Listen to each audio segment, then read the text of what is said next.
Hey, what's up, guys? Travis here with Top Shelf Vaping. So I started the YouTube channel right before school kind of got busy, and that's why it's been up for a while, but there's only 2 videos. It's summertime now. I'm not in school anymore, so I've got a little bit more. Thank you, Ricky Spanish. If you watch American Dad, then you get the reference. Ricky Spanish is hilarious. Anyways, got busy with school, so I didn't have time to get back into it and everything. But it's summertime, out of school, so I'm getting back to the YouTube channel. So today I had several people ask, questions about building and everything. So today is just gonna be like a basic, standard dual coil, starting with the basics. I got asked, how do you center your coils? How do you make sure it's heating from the center out, and how do you make sure it's even, and all these different questions. So all today is, this video is going to be just a basic dual coil build. So let me grab the camera here, and I'll show you exactly what we're working with. So we got a drill, so we can straighten out some wire. Really not, it's not super necessary, but it makes it a little bit easier. We've got the switch mod, my own personal mod that we're going to be building on today. We got some wire clippers, got some cotton bacon to wick with. We got a little screwdriver for the post screws, needle nose just in case I need to pull something. This is actually a 5/32 drill bit, or 4mm bit, however you like to label that. These are actually some razor blade scissors I picked up at Walmart. It works fantastic with cotton bacon, any kind of cotton. It cuts anything like butter. Some ceramic tweezers for heating and pinching, and these are some extra pliers that don't need out. Since I'm doing my own personal RDA and setup and everything, I'm using my own personal wire, and it's some Grinch Life wire. It's competition wire. It's some good stuff. So we'll get right into it. Hopefully that's set up right. Don't mind this thing. I've got it set in there because that's the only thing I have to vape on at the moment. So, anyways.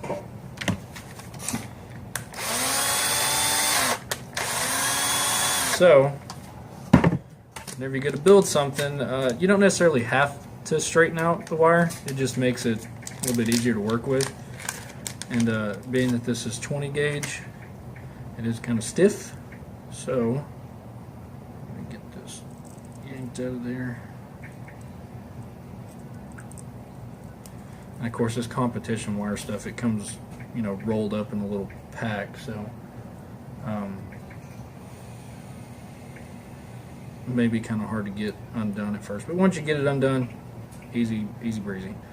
So, since we're just doing a basic, just regular dual coil, we won't need a whole lot of wire and everything. I don't know. Let's go with about a foot, and that's still probably more than I really need, but I would rather have too much than not enough. Snip it. Just a little stranded piece of wire here. Now, what I'm building on is the Switch V2. We are going to have those in store pretty soon. So Switch, it started out as a pretty small company and everything, and this is just what I was told. Started as a pretty small company, and their mods got insanely popular really quick. So it started as a pretty small production line, and then it just blew up, and now they're trying to play catch up. Great mods, authentic setups. Out of all the authentic setups that I've worked with and everything, it's hands down the best bang for your buck. It's not crazy expensive like some of the others, but it still performs just as good as the others. So, got your wire, so you want to straighten it. So, take just a little, I don't know, maybe like a little under an inch or so, not even that, and just kind of stick it in the center of the chuck of your drill. Get it nice and tight. Really tight. Check your needle nose, and this is just what I like to do. And of course, there's a million other different methods. Everybody has their own spin on things. This is just the way I like to do it. I'm not saying this is the best way or the worst way or anything like that. It's the way I've come across myself. So if you get the end of the wire, kind of hard to see, end of the wire here, take your needle nose, just a little bitty tip of it hanging out the end there, and you put a right angle on it so you can really pull some tension away from the drill. That's the main thing. So once you have that set, I'm going to give this a spin until you feel like it's nice and straight. Now, this is where it kind of gets tricky. You want to keep tension in it, so you just kind of run your finger along here and kind of hold it really tight right up next to your needle nose. Now, whenever you let go of the needle nose, it's going to release all that tension in it, and that little angle you put in it might slap your finger, and if you're working with really thick gauge wire, it kind of hurts. So didn't happen this time. Yay me. So most of the time, here's the point. You'll just unscrew the chuck of your drill. Now you've got a straight piece of wire to work with. A little bit easier. So the build I'm actually doing today is going to be a 20 gauge. It's this Grinch Life comp wire stuff around a 4mm. But since it is a 3, and these RDAs have pretty big post holes, so you could do 2 individual coils and put it in at the same time. But I'm going to do it continuous, just for I don't know, convenience sake, showing you guys a little bit more than just, you know, just basic dual coil and everything. And I'll talk about everything though.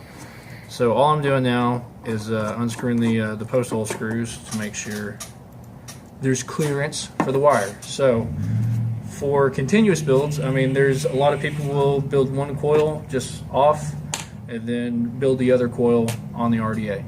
I like to do this, so straight wire and everything, and you'll feed it through your center post without making a coil or anything yet. So it just looks like that. Now once you kind of get to the point where it looks like you've got equal amount on either side, it's kind of hard. So you might not be able to see my face just right, but so what you'll do, making sure that you have about equal amount on either side of the positive post there, and you fed it through the center of the positive post. And this is just with a 3-post RDA. If you're working with a 4-post, it's a little bit easier because you can make individual coils, slap it in there, you're good to go. But 20 gauge is kind of thick, so. But what you want to do, equal parts on either side of the positive post, not be shaky like that. And then go ahead and tighten down that positive post so you're securing that wire in the center. So it's going to V up on you, and it kind of looks like a pair of bunny ears for your TV. May not know what that is, but whatever. So at this point, what I normally like, I mean, what you would do is you'd actually start wrapping and everything. But, and this is kind of what is irritating about building continuous, because you actually build on the deck. So let's see, where do I go from here? Up. So the other thing is the way you wrap. So if you wrap up and over the bit like that, your ground is going to end up coming around on the bottom side of your coil.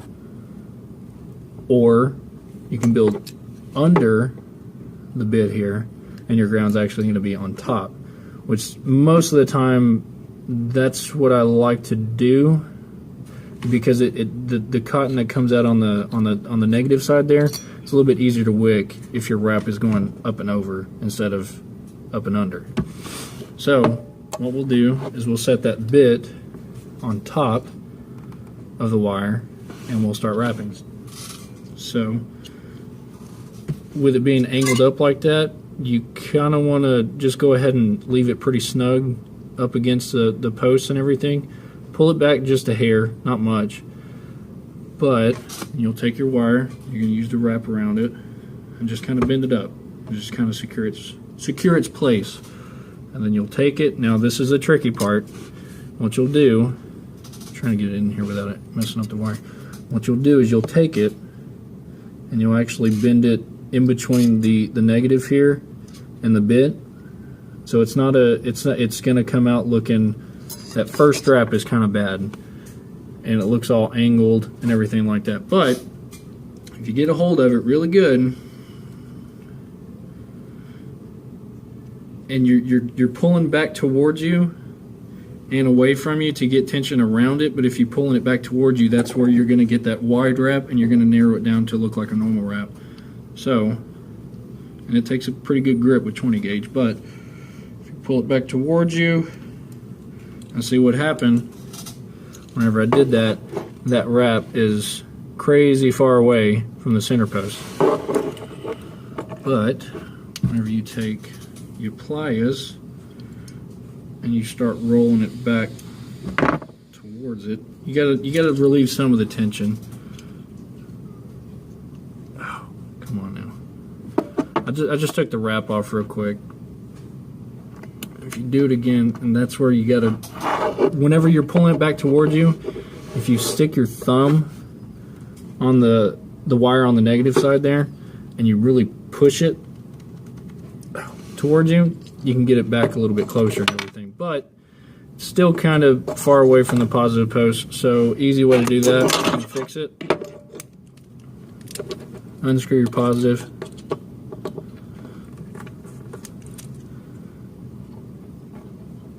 If you can get a hold of it good enough. Unscrew your positive and just pull it towards the positive. Now it's a little bit closer. And then tighten it back down.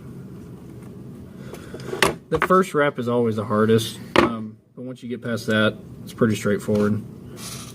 And an easy way once you get past that part is if you angle your bit out away from your post. So angle it out away from the negative post that you're building towards. So I'm building towards this one right here. So from the center over to this one, and I've got it angled out next to that ground. Then it makes it a little bit easier to wrap. And that first, after you get that first wrap, it's a lot easier, and then you'll use your thumb to kind of push it over real tight, and you can, you know, push it over on top as well. And it's not going to look pretty at first. It's not. I mean, but that's the frustrating part about doing continuous builds. But if you just keep going and pushing over with your thumb, making it nice and tight, you end up with something that looks, you know, similar to that. And it's not perfect. It's not. I mean, it's spaced, but you iron all that out whenever you go to heat and pinch and everything. So the next part, and it's the hardest part, working with a really thick gauge wire. You've got all this excess wire right here. So if you snip some of that off, it makes it a little bit easier to feed it into the ground. And I still didn't snip enough off of it. So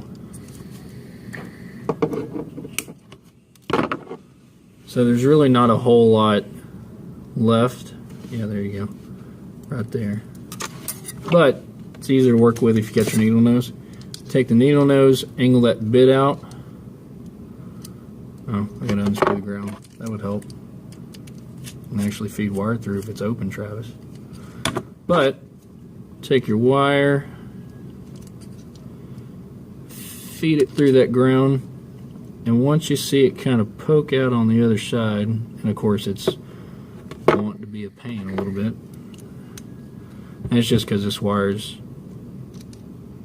they can curve it. So if you put a little angle, see if I can make it focus.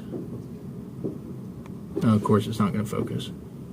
So there you go. If you put a little angle on your ground there, it makes it a little bit easier feeding through the hole there.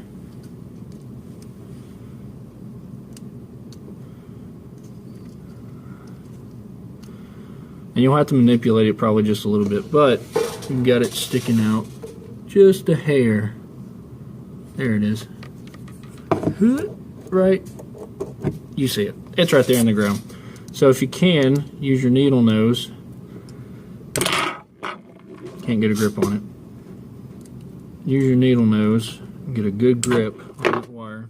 Those are toothless pliers, so if you have some teethed pliers, I think that's the right word, you can get a better grip on it though. Pull on it, get some tension in it and everything.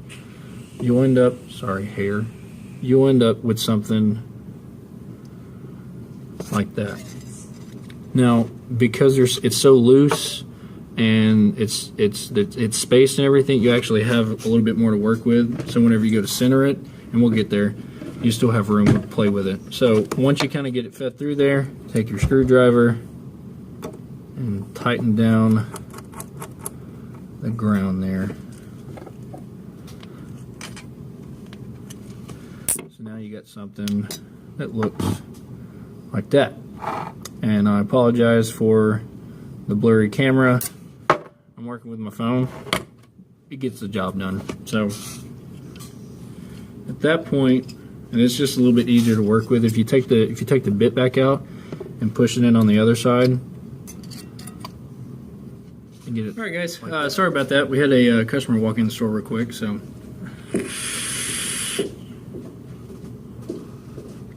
had to pause it for a hot second.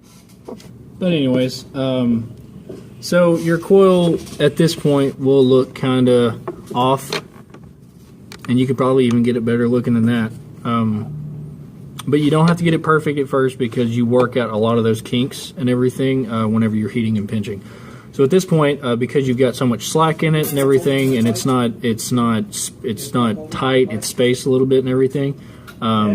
What you want to do is grab a hold of the bit and pull away from the post. Now, don't He-Man it, because I mean, the RDAs are built really well, but you can absolutely grab this thing and just pull it so hard that it just pulls a post out, and no one wants to do that. That's bad. So take your bit, kind of put your thumb on the drip wall there, and kind of pull away. And of course, this is 20 gauge, so it's going to be nice and sturdy.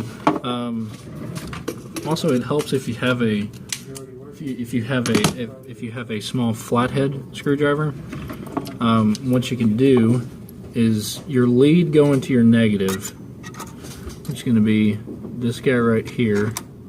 If you take this screwdriver and set it in about in the middle of that lead, and give it a nice push just straight down, instead of your wrap coming up over your bit and just going like straight out to your ground, if you push it down, it'll actually make that wrap a whole wrap, and then kind of angle back out to your ground and everything. So take your screwdriver, set it on that lead, and you may have to pull it, like I said, give it a good pull away from it, stick it on that lead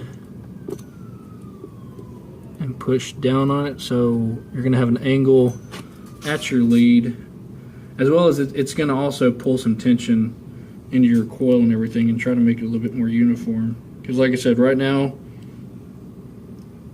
it doesn't look pretty. So then after you kind of put an angle in there, if you take I use my thumbnail, and if you stick it on that last wrap next to the ground, and then hold on to your bit and really push it over towards the positive,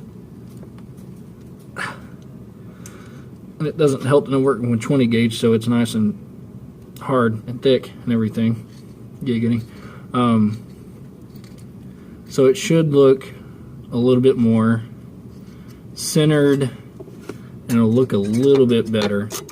Not much, but like I said, a lot of that gets worked out whenever you're heating and pinching with the ceramic tweezers. So you got one coil down, so pretty much you're going to do the same exact thing with the other. Now the only thing you need to kind of watch out for is remember the way you wrapped it the first time. So I wrapped it up underneath the bit from the positive, so you want to do the same thing on the other side. There's nothing wrong if you get it backwards, so if you wrap underneath on one side and over the top on the other, it's not bad. It just depends on how OCD you are. And me, I'm kind of a perfectionist and everything, so I want it to be as symmetrical and consistent as possible. So just like before, set your bit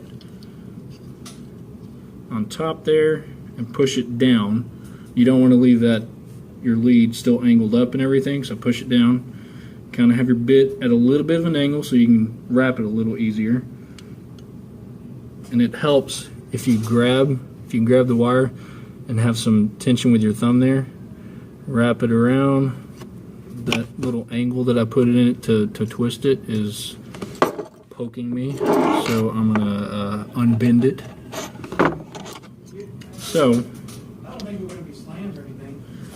take this guy and pull it back around. And like I said, that first wrap is the hardest, so once you get it, like I said, to that point where it's just wrapped around your bit, you really want to grab a hold of it. And it even helps if you grab the very end of it with your index and your thumb and use your middle finger to kind of really get some tension on it.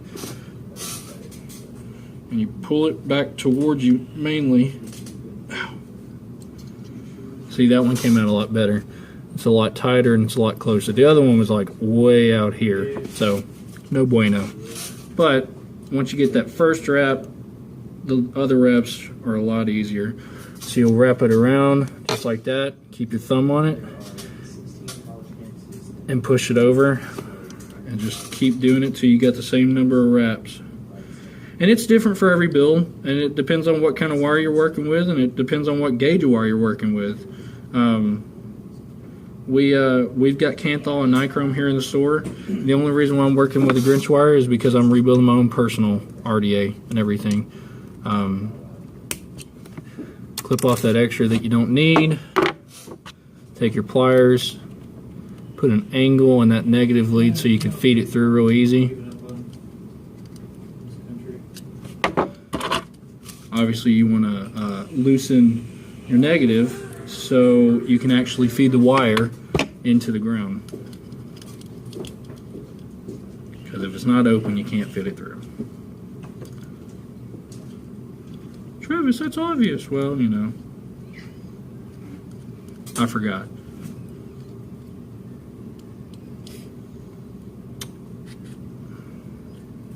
And it's 20 gauge, so it wants to be a pain. But once you get it fed through, it's easy to grab it with some needle nose that's got some teeth on it.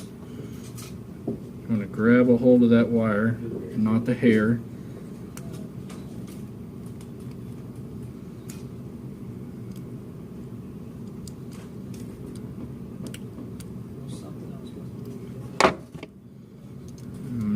You might have to, if you push the coil down and everything, you can get a little bit more tension or less tension in it, and you may have to use your needle nose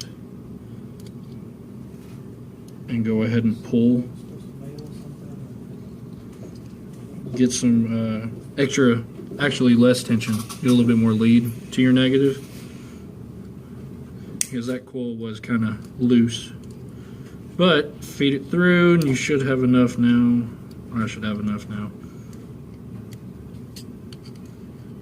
If you can get it in the hole. Do you remember to unscrew it? Yeah, I did. It might have. No, it's unscrewed. It's just it's angled. So obviously, if your lead you're trying to feed through the hole isn't straight and the hole is straight, it's not going to go in all the way. But work with it, and you'll find that sweet spot. Mine, yeah. See, there we go. It's angled up. There you go. Pushed it down, went right in. So get as much wire through there. Grab it with your teethed pliers. Give it a pull. So now, like I said, doesn't look pretty. You've got a little bit of wire coming out there. There it is. So take your screwdriver and go ahead and tighten it down. So now at this point, all of your post hole screws should be nice and snug. And always, whenever you're building and everything, just routinely go back through and tighten everything, because as you're wiggling and you're manipulating the wire and everything, it can loosen those screws back up. And if you go to fire it off and it's loose, you'll have one coil firing off crazy fast and the other one takes 5 years. Or, you know, it'll take 5 years to heat up altogether. But again, just like the other one, once you get it to this point, it doesn't look pretty.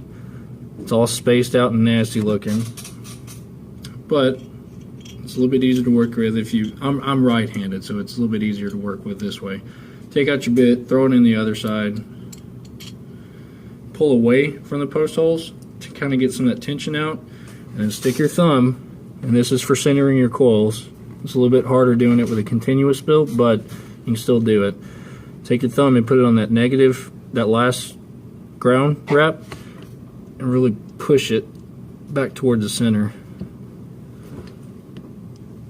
Now, still not centered and everything, but like I said, a lot of that is going to get worked out whenever you heat and pinch.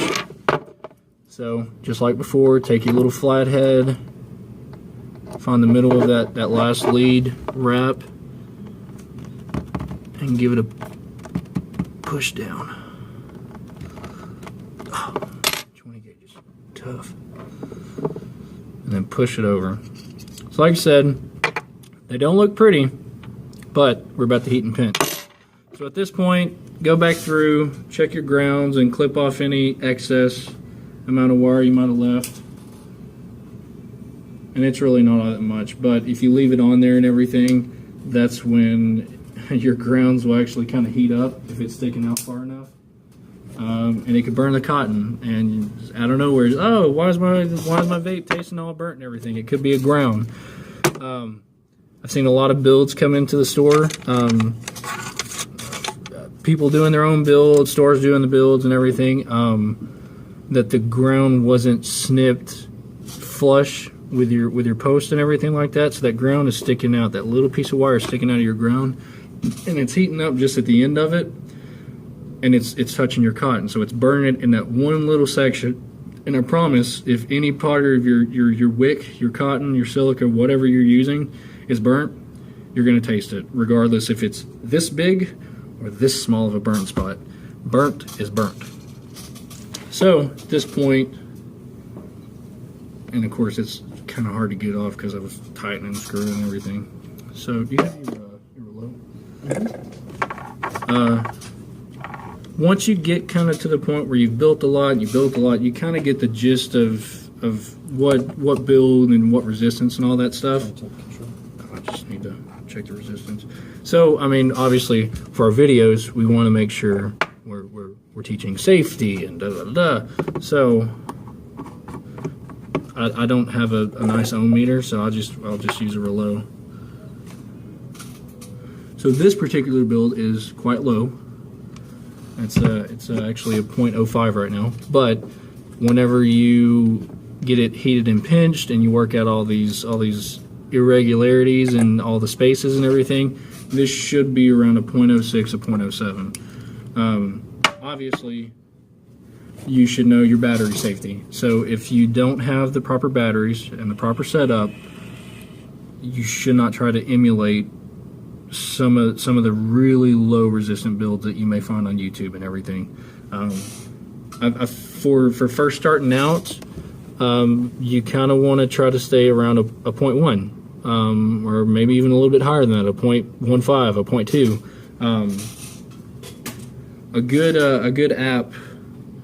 Oh, I forgot the. Steam engine. You can actually go online and type in coil calculator, and you can open up one that Steam Engine put out. You use it in your browser. There's an app for it too. Okay, well there's an app for it too. That's a great app for typing in, what kind of wire you're using, what gauge you're using, the number of wraps, what size bit you're wrapping around. It's got batteries. I mean, they go really in depth with this app, and even on the browser calculator and everything. So it can kind of give you an idea about where you're going to end up at.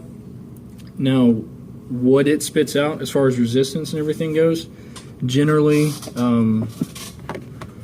what you're going to end up starting with is going to be a little bit lower than that. But once you heat and pinch and you get it nice and uniform and tight all over the place, you're generally going to get a little bit higher resistance than what you started with. But like I said, the more you practice with it and everything, the more you'll see what I'm talking about and everything. Again, we have no problems building for people. I love building; it's fun. But there's plenty of people out there that want to learn themselves, and they want to try to get into it themselves, and we're all here to help. So if you have questions, come see us, call us. it's a little hard to explain over the phone and everything. Building and teaching how to build and everything is extremely visual. I can explain to you, 10 times and you may not understand it, but if I show you, you'll get it the very first time.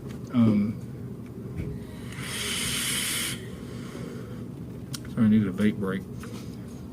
We might have... Never mind, no customers. Man.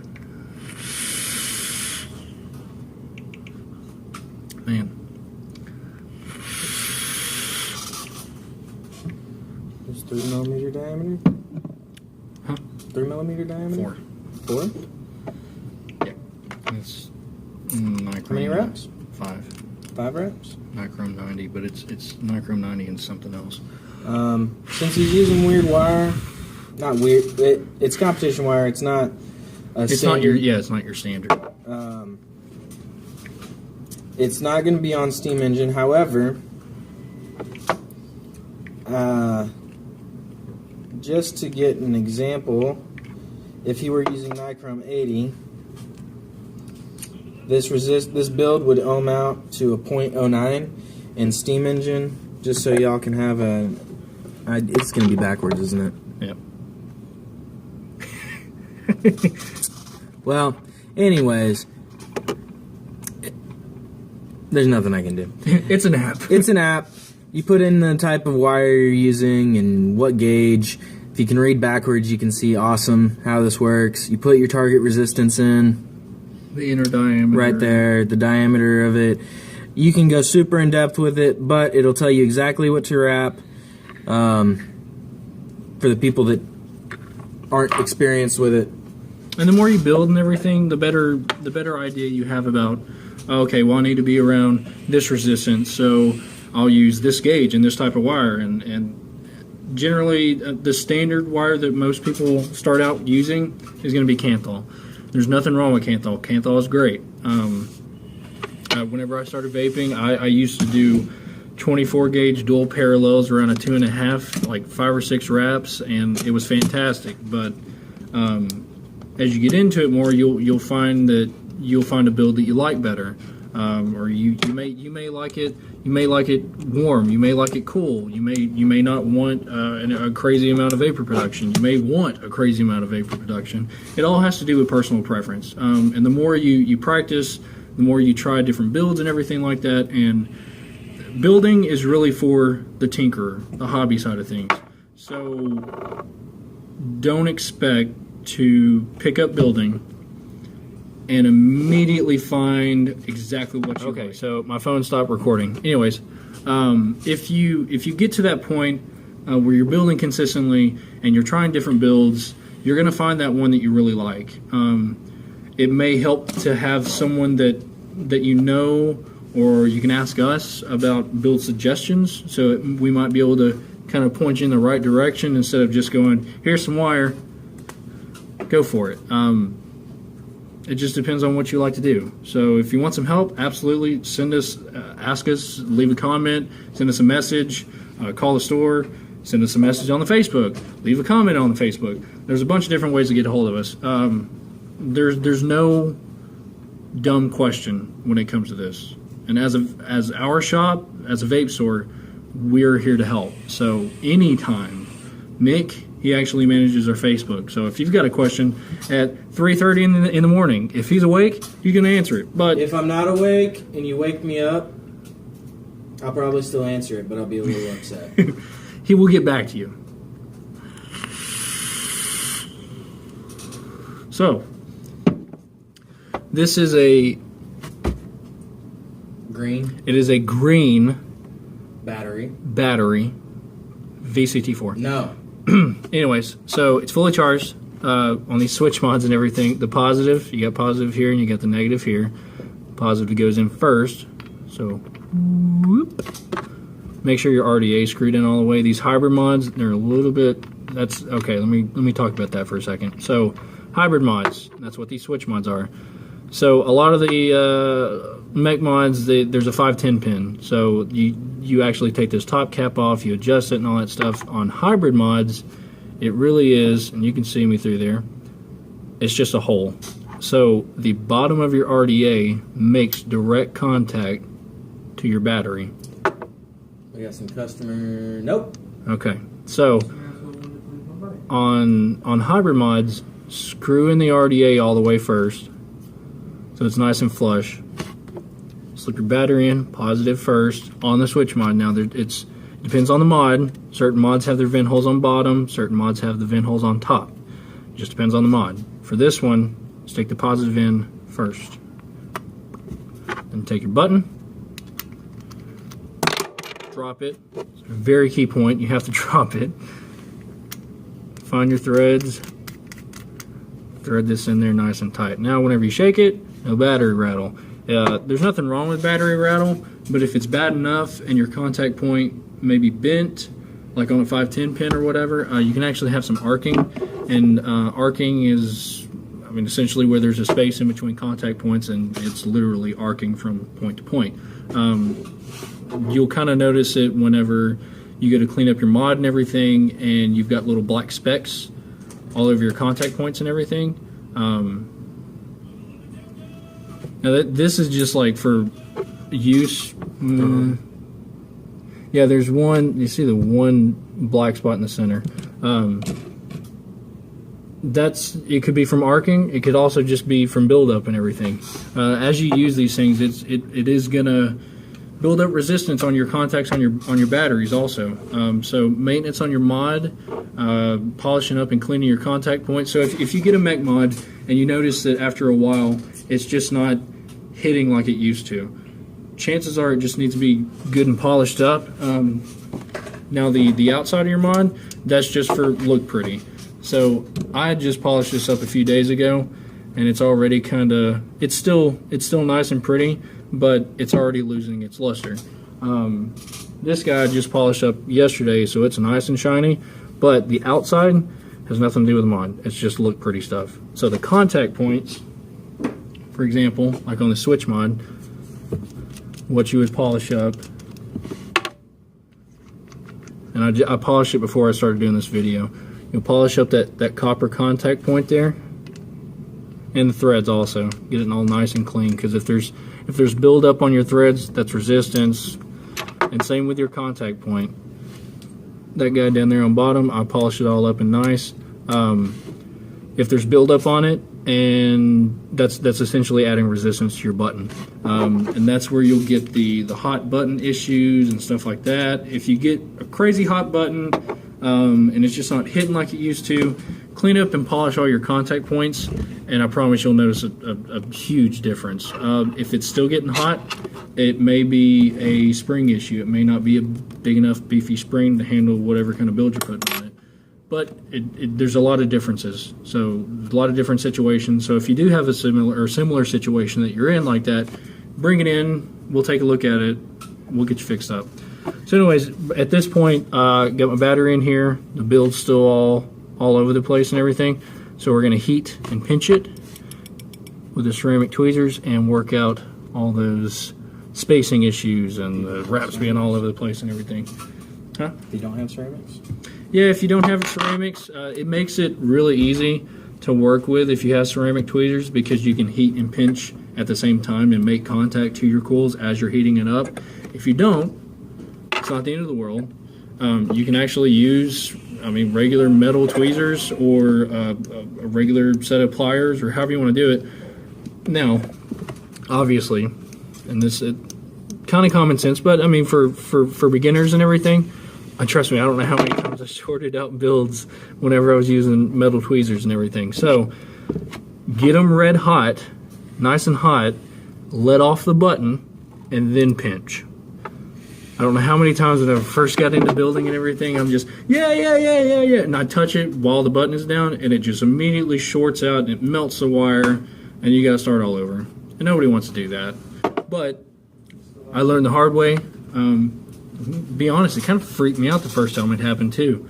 I was building on a K-Fon, and it was on a mech mod, and I was heating and pinching, and I had leaned over, and it had caught like my belt buckle, and so it fired whenever I touched it with the needle nose, and it heated up real quick, and the wire just melted. So But at this point, I've got ceramic tweezers, so you can heat and pinch at the same time. It's so much easier. So what you're going to want to do is just kind of start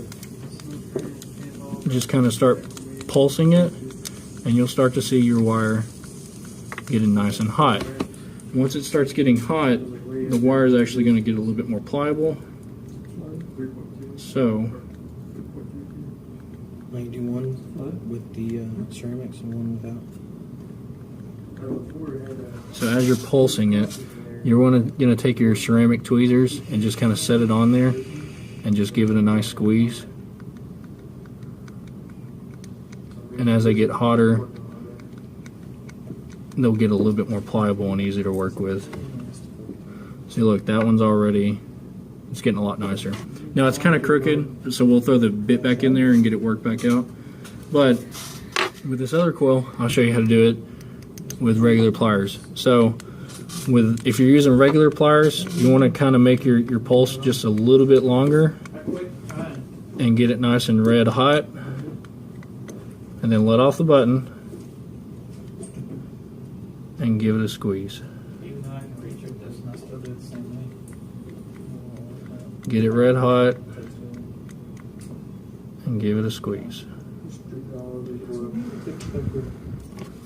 So obviously working with these little guys, it's a little bit harder, and you can see the difference maybe.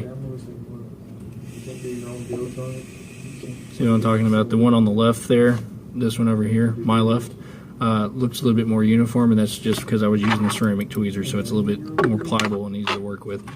Now, whenever you're heating and pinching, your mod will get hot because, let's think about it. So whenever you're actually vaping on it, you're holding the button down for like 2 seconds, 2.5, 3 seconds, whatever, and then you set it down for a second.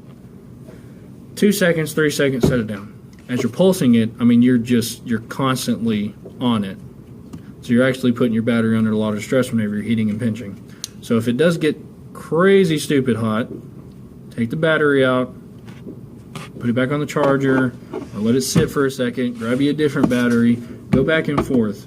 Because if it gets really crazy hot, think of that as like, hey, it's a warning, calm down. Take a second, let me chill out before you just keep punching me and hit me with a button and everything. Anyways, so let your coils kind of cool off. Depending on what kind of wire you're working with, like Nichrome 80, Nichrome 90 and all that stuff, the really low resistant wires, they tend to cool off quite a bit faster. The mod's still kind of warm, but the wire, I'm touching it. It's no big deal. So even though heated and pinched it and all that stuff, you still want to kind of pull it away from the post to make sure that those wraps aren't, tight, loose, tight, loose, tight, loose. Whenever you're pulling it away, you're essentially you're tightening it all around your bit again to make sure it's nice and uniform. And then also, again, whenever you have your bit in here, do not hit this button. It will short out just like you would with this stuff. So if anything, just until you're used to it and everything, take your battery out. Now you don't have to worry about it. So, got your bit in there. Again, stick your thumb on that last negative wrap and give it a little push, and you want to make sure it's nice and straight. So a lot of the times I'll look straight down and see how it's just a hair bit angled off.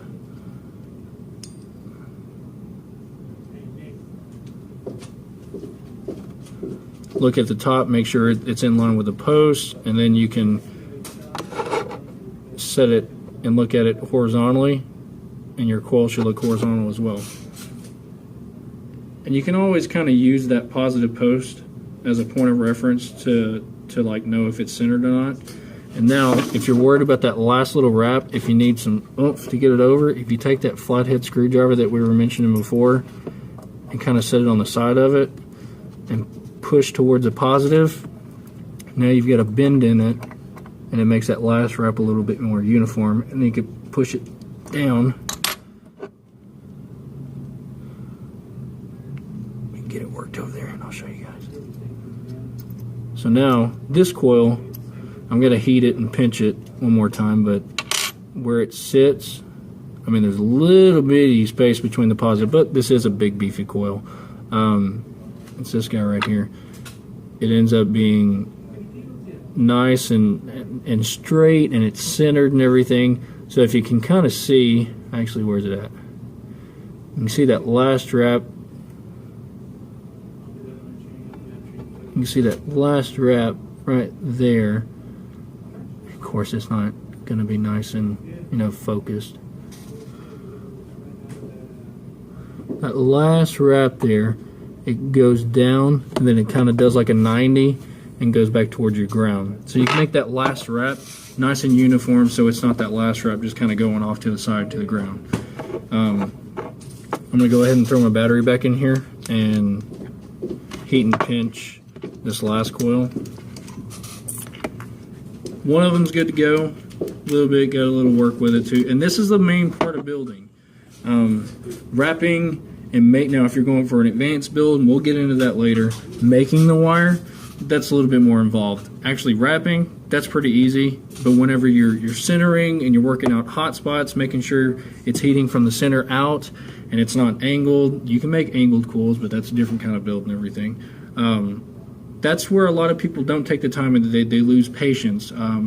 If you don't take the time to work out those hot spots and make sure everything is uniform and nice and neat, that's when you'll get hot spots. And hot spots are nasty. You'll have one section of your coil that heats up normal, and then another section of the coil that just heats up crazy fast, and it burns your cotton, and it's absolutely terrible. Nothing about burnt is good. So I've got my battery in here. Don't hit the button. I'm going to feed the bit back into that other coil that I pinched with a needle nose, and try to get it a little bit more uniform because it's all over the place. So whenever you're doing this, get your bit back in there, pull away from the post, grab that little screwdriver again, push on the side of it toward your, okay, and I just messed up. Pause it. Okay, welcome back. So, did the continuous build. Didn't finish it because I get a little too He-Man whenever I was pulling on it, and popped the coils. Even though it's 20 gauge wire, and there's not enough, well, drop it, not enough leads left to really get it nice and centered like I like to. So I went ahead and got some more wire made up, more coils made up. It's the same exact build. It's a 4mm 20 gauge Grinch wire, 5 wrap. So we're going to install them individually. That makes it a lot easier. Killing two birds with one stone. So whenever you cut it, and I most of the time whenever I wrap and everything, wrap around your bit, take your pliers and everything, grab the end of your leads here. Now hold on to the opposite side of the other lead and pull on it to make sure it's nice and uniform. And most of the time you'll end up having kind of like an angle on the leads there, just like on that one. So if you have a lead that's a little bit longer, oh no, just toss it. Or toss it back in there. If you have a lead that's just a little bit longer than the other, feed that through your ground because you want a little bit extra room on your grounds so you can center your coils. So stick your bit back in after you fed the wire through the ground and the positive. Take your pliers and pull through your posts and everything, so it gets it nice and close to your posts. Now one thing that makes it a little bit easier is if you kind of hold down that drill bit and take your ground and bend it out so it keeps its position and everything. Now you do want to leave, and I didn't really do it all that great, this is for centering. So alright guys, so sorry about the random pauses throughout the video, and I'm going to do some editing and everything, hopefully be a little bit smoother, but it's been probably about an hour or so at least since started filming again. Had a nice little rush of customers through there, so just now getting back to it. So let me try this again. The continuous build that I was doing, I got a little too strong with pulling on it and tighten it down too much, and I popped the wires. So that was a basic tutorial on how to do a continuous build. I didn't finish it because I messed it up. Whenever I'm not at work, I can focus in a little bit more. I'm not all over the place trying to get juice made and da da da da. Anyways, I went ahead and made up some other ones, some just regular coils, and we're gonna do it, install it the normal way. So get your coils made up, and if you have a lead that's a little bit longer than the other, stick that lead through the ground. That way you have a little bit more play with centering your coil and everything. So stick your coil through the post holes and get your bit pretty close to your post and everything. Now, as far as centering goes, what you'll want to do at this point is you'll take it and you'll actually angle this up, and this is just what I like to do, angle it up a little bit, so something like that, away from the ground that you're screwing it into, and then go ahead and I normally like to bend it so that it'll stay in place, but screw in that ground so your coil isn't going to be moving all over the place. Now, the other good thing to do here is if you take the positive lead that's still straight and bend it the same way, it gets it out of the way from the next coil that you're going to install. So take your bit out at this point, and it's not going to be centered, and it's going to be quite a bit, it's going to be angled, and it's going to be far away, but you use that slack to your advantage whenever you go to push it over, excuse me, and center it. So just like before, this lead is quite a bit longer than the other one, so we're going to use that and stick that into the ground. Stick the long lead in the ground. Now, the only thing you really, and this is, like I said, I'm super OCD and everything, is how your positives are laying. Excuse me, I'm drinking a Gatorade. Keep burping. Depends on how OCD you are and everything, but how your positives lay down in the positive, or how your positive leads lay down in the positive post, because you don't necessarily want, because you got two wires coming in from either direction, you don't want it to kind of like overlap and everything. If anything, you really want both wires, and you don't want it to overlap or crisscross and all this stuff. You want it to be pretty parallel, so that way whenever you have that screw that screws down on top of it, it sits flat on top of both of them and has a good solid connection. So at that point, and like I said, it's kind of hard to see. So the coil that I installed earlier, we bent it that direction, so the wire's on that side. This one, we're going to bend it the opposite direction, so both wires are sitting flush and parallel. So, just like the first one, take your bit and angle it out, just so you have some slack in it, so you can center it, and go ahead and bend your wires out of the way, and keeps it in position. Screw down your ground screw, nice and tight. I'm giggling because Nick's over there. Anyways, so at this point, the only one that's loose is going to be your positive. So go ahead and tighten that down, and that will secure both coils into the RDA. Now this is the fun part. You get to clip off all this extra stuff. So it's a little bit easier to clip it if you straighten them back out. And just take your wire, or your wire cutters, trimmers, whatever you're using. And if you're using really thick gauge wire, like 20 gauge, don't use scissors. It'll mess up your scissors real bad. But the grounds are really easy to clip, because, I mean, they're just right by themselves. You just clip it. It's always good to hold on to it before you clip it, because otherwise you got 20 gauge wire shooting all over the place. The grounds are easy. The positives, however, are a little bit trickier, and this is why continuous builds at this point is a little bit easier, just because you've only got two wires to trim. You got the ground leads to trim. But if you do 2 separate coils and then install them separately, you have 4 leads to clip. Now the positives here, they're snug up. Man, this lighting. There you go. So you've got 2 wires there in the center. You want to trim this one without trimming that positive lead. So be very careful. Slip in that trimmer and if they're a brand new set of trimmers and everything like that, you should just be able to get the tip of the trimmer on that little lead there, and you'll give it a squeeze. Oh, see, I missed it.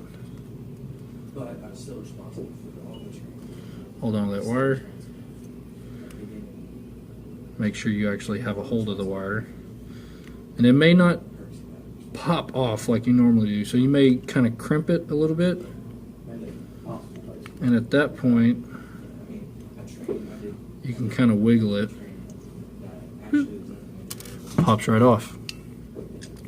As long as you're not accidentally oopsing and trimming the positive, you're in good shape. Boom. So now you've got 2 coils installed. They're not straight or anything, but now that they're both in there, it's easy peasy. So just like the other one, stick your bit in, take that little flathead screwdriver that you got, and push those ground leads down. So we're going to be talking about this guy right here. This guy, push it straight down, makes that last wrap nice and tight around it. And if you go this route, you can actually have your leads quite long. Makes it a whole lot easier to maneuver whenever you get that much slack. But kind of put your flathead screwdriver about the middle of that lead and just push it straight down. So now it'll look like that. Okay, now at that point, like I said the last time, thumb right up against your thumbnail, right up against that last wrap, and just kind of push it over. And since it's 20 gauge, it's stiff. Push it over. Now, because you've moved it, it's actually gotten closer to your center post, and now it's centered. And it's nice and pretty. So just like on the first one, do the same thing to the second. Push that negative lead down to kind of complete that last wrap. Get a nice little angle on it. There you go. You can kind of see it there. I apologize for the poor camera quality. Then use your thumbnail and push it over. And then now this is where you can get a little OCD with it. Make sure it's all straight and everything. And if one coil is a little bit closer than the other, or one's a little bit further out, be sure to stick your bit back in there and pull away from the post. That way the wraps are nice and uniform around whatever you're wrapping. Make sure everything's nice and straight. And see, this is where I get all OCD and everything. I'll eyeball it, make sure everything's level and straight and everything. What, Ronnie? My battery. What battery? The one that was still charging. It's in the back. Yeah. Batteries. Yes. So now, this actually, they look a lot better. So heating and pinching is going to be a lot easier now that you don't have so much work to do. And I'm not going to, break the coils He-manning it. So let me toss this in the trash. So here we go. This is the easy, well, this is the most time consuming part. Battery, positive in. Make sure your RDA is tight. Screw that button in. Alright, here we go.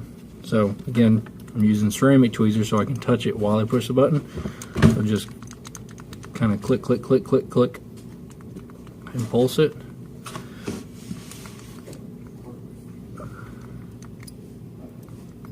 And like I said, the hotter it gets,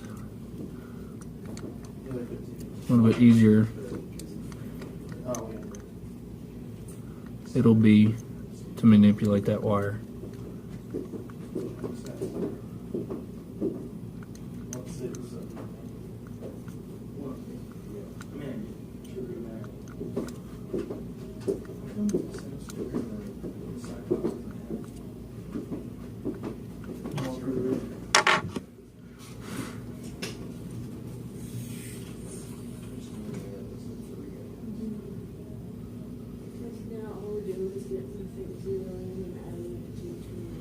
Yeah, and whenever I went through and redid all that stuff, we still had 6 3s and all that stuff. So it doesn't matter what ring you have. no.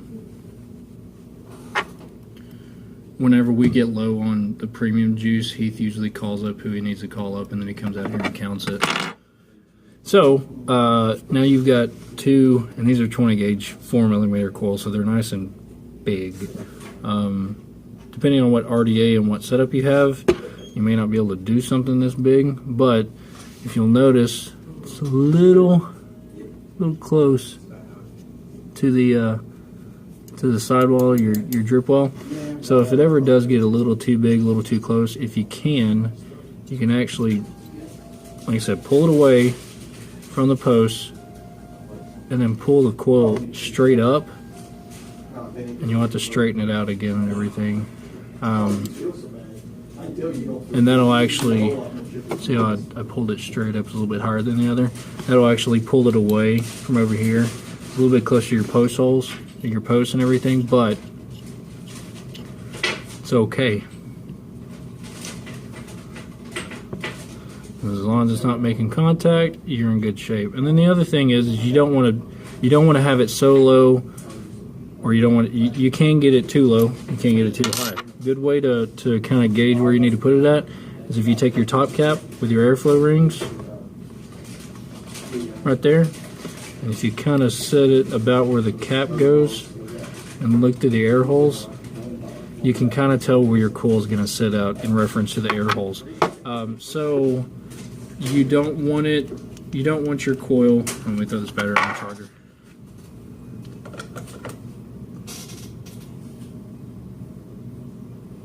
So whenever you slap this cap on here, obviously you want your holes to be directly lined up with it. You don't want your coils, so say here's the hole. You don't want your coils to be sitting like this, because then the air is just going to be traveling over the top of it. You don't want your coil set up here, because then it's just going to be traveling on the bottom side of it. You kind of want it dead center square with your air holes.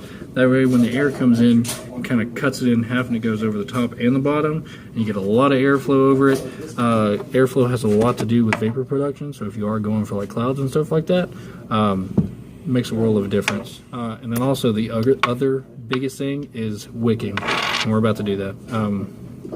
You can absolutely over wick your RDA if you wick it to the point. Oh man! If you wick it to the point, we'll see you later, bud. See you later, Trap. You can over wick your RDA, and by over wicking it, I mean you feed the cotton through your coil, and then you had your leads of your cotton coming out the side. Now a lot of people, now you can do it, it just depends on what you're looking for. You can take that cotton and just kind of have it coming out the sides here, and then you just have it stuffed all up underneath here and everything. That's going to cut down on airflow. So what I like to do is I'll take cotton, have the 2 leads coming out on either side, and just have it coming out and just long enough to just kind of sit at the bottom. So nothing directly underneath it sitting and everything. If you do stuff it with cotton, you can actually go a little bit longer because it retains more juice, but you're cutting down on airflow. So it's not going to produce as much as, say, it just depends on what you're going for. But whenever I wick it, I just have the ends of the cotton just kind of going down to the bottom of the drip well and just kind of just touching the bottom. You have a lot of airflow, helps with vapor production and everything like that. So I'm going to throw a battery back in here real quick to make sure it's heating up all nice and even. RDA's tight. So what you're looking for is your coil to heat up from the center out. So I'm going to hit the button. Alright, now see that one that one over there is heating up great. This one over here,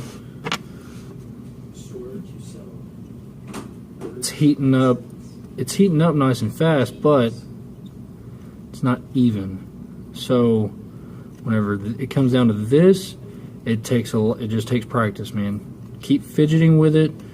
I'll usually heat pinch and kind of pinch all over it. Some people will kind of scrape it. I'll also take the bit back in and pull it away from the post to make sure it's all nice and uniform. At this point, it should. Okay, now did you notice this one was heating up just a hair bit quicker than this one? So whenever you do that, most of the time, go to the coil that's a little bit slower heating up and follow the negative lead over to that negative and tighten it down. Also, whenever you're done heating and pinching and maneuvering and all that, make sure all your screws are tightened down and getting tight, because if there's a loose connection, you'll have one coil firing off quicker than the other. Now, okay, that one's definitely faster, so let me tighten it down some more. Let's try this again. Still just a little bit slow.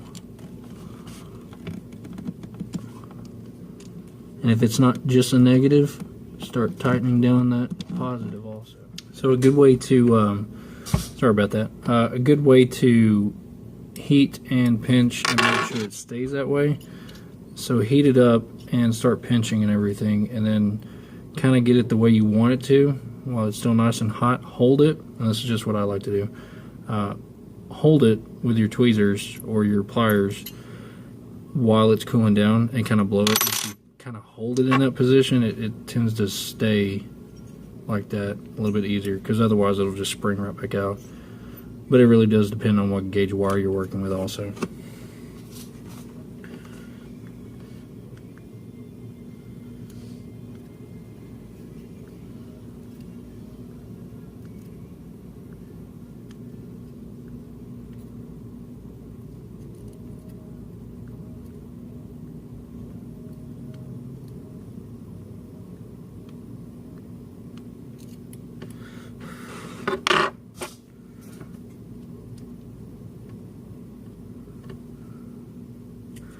So mod's gonna, it's a little hot, so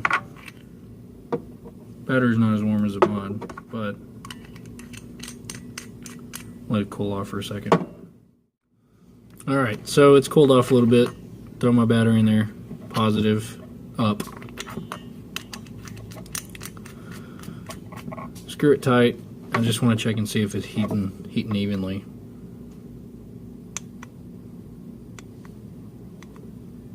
Heating good. This one's just a hair bit slower, so make sure that ground is nice and tight. Now it's heating good. That one came separated just a little bit. It's not as tight.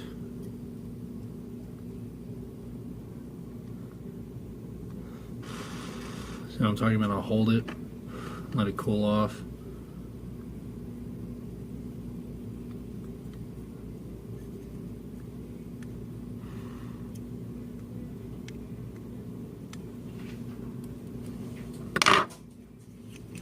All right.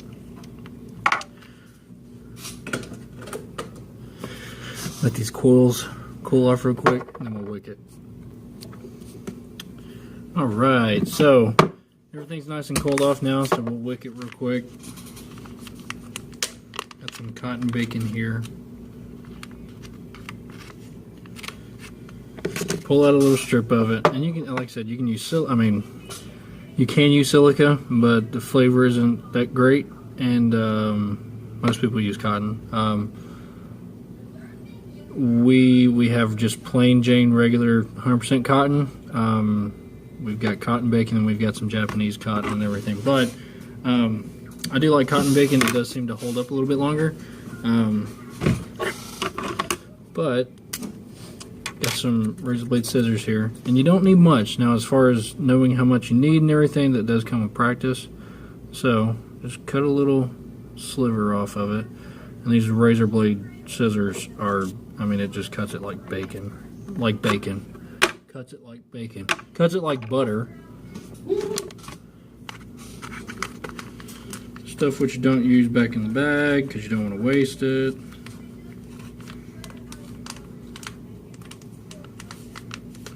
Learn how to use a Ziploc baggie.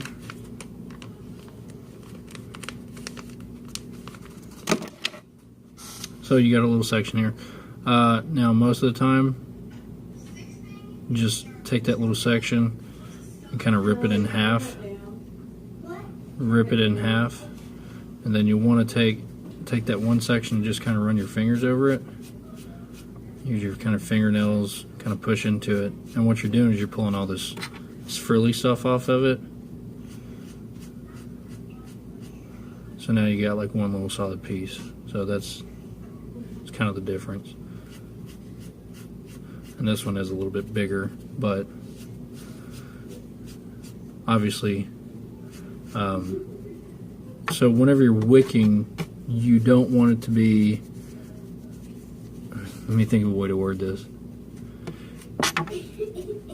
You have to be able to feed it through your coil, but you don't want to force it. So whenever, and this takes practice as well, knowing how much, I just pulled off a little section because you want to thin it out enough so it'll fit, and all I do is I'll take the end, just one end, and kind of roll it up to a point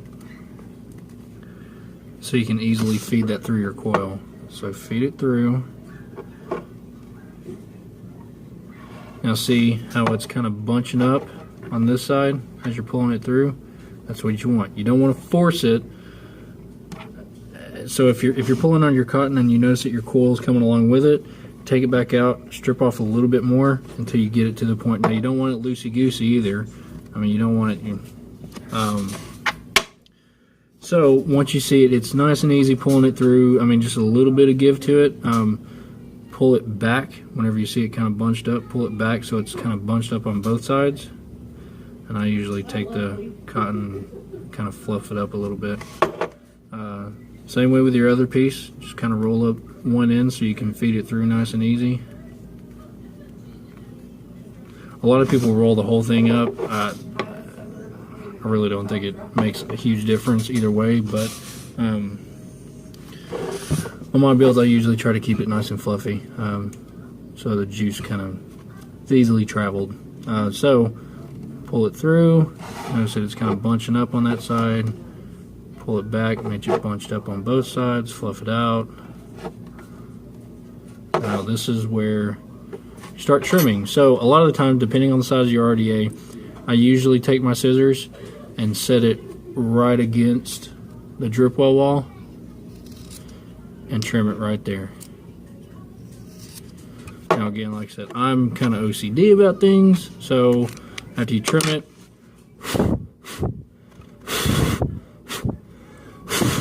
I'll blow on it to kind of get all those frillies that you just trimmed and everything off of it, because you don't want to take a drag on this and get some of this stuff.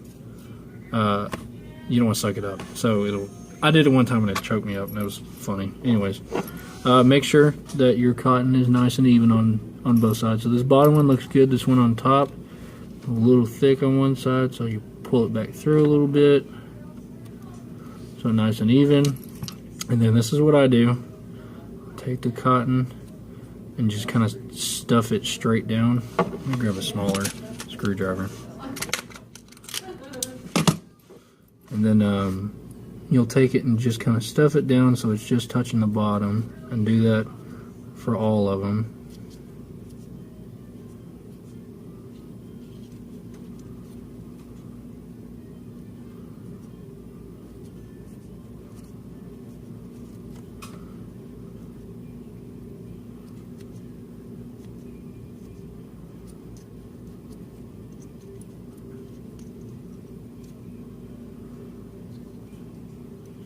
Now, once you have it stuffed to the bottom, you'll kind of notice on that one how it's kind of stuffed underneath it a little bit. So what I like to do is I'll take the same screwdriver, stick it underneath my coil, and kind of push the cotton off to the side. That way you get a nice pocket of open space underneath your coil, so you have good airflow.